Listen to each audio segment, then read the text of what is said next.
From NJ PBS, this is NJ Spotlight News with Brianna Venozzi.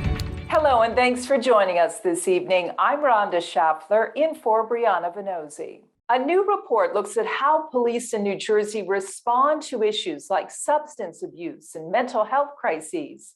It calls into question whether police intervention keeps citizens safer or puts some at greater risk. And it envisions what alternatives to traditional policing might look like and how some models are working here in New Jersey. Raven Santana reports.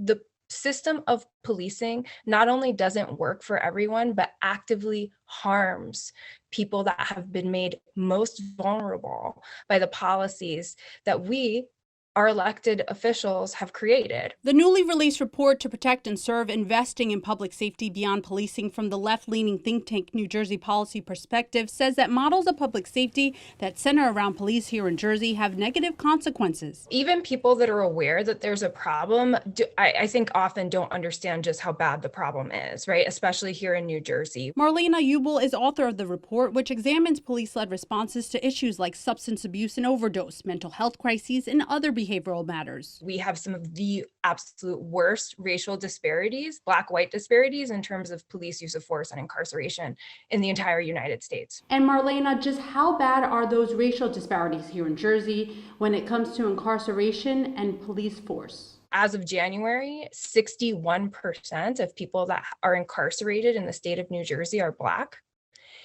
There's also a lot of adverse outcomes for people that either use substances or have a mental illness or show symptoms of mental illness. So 63% of people that experienced a use of force were documented as showing either signs of being under the influence of a substance or mental illness. The biggest danger we have is that the public does not understand why we have the police system we do and the law enforcement dominance we have. They have been trained to, when you hear the words crime or you hear the word shooting or robbery, you think call the police. And everyone has that instinct. 911 is our cultural response to fear. But when we do that, when that's our only response to fear, we are building a police state. Dr. Jeffrey Butts is research professor at John Jay College of Criminal Justice. He says safe neighborhoods aren't produced through policing. It comes through parks, it comes through human services, the departments of education, social services, housing, all the things that build a strong community.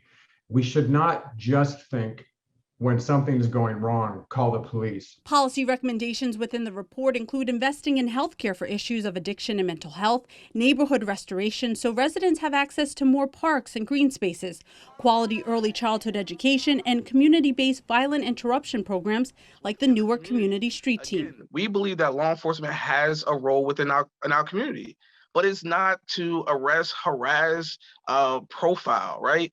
It's a deterrent strategy. We all want to end crime within our neighborhoods. That's the goal, right? Solomon Middleton Williams is the deputy director of the street team, which follows a community-based violence reduction strategy in order to create safer communities for city residents. Middleton Williams says you can't have public safety without the public. If you provide services minus the enforcement, we see greater outcomes and we see safer neighborhoods. So this is the model: invest in local strategies and let law enforcement play a deterrent strategy to end crime in the community. For NJ Spotlight News, I'm Raven Santana.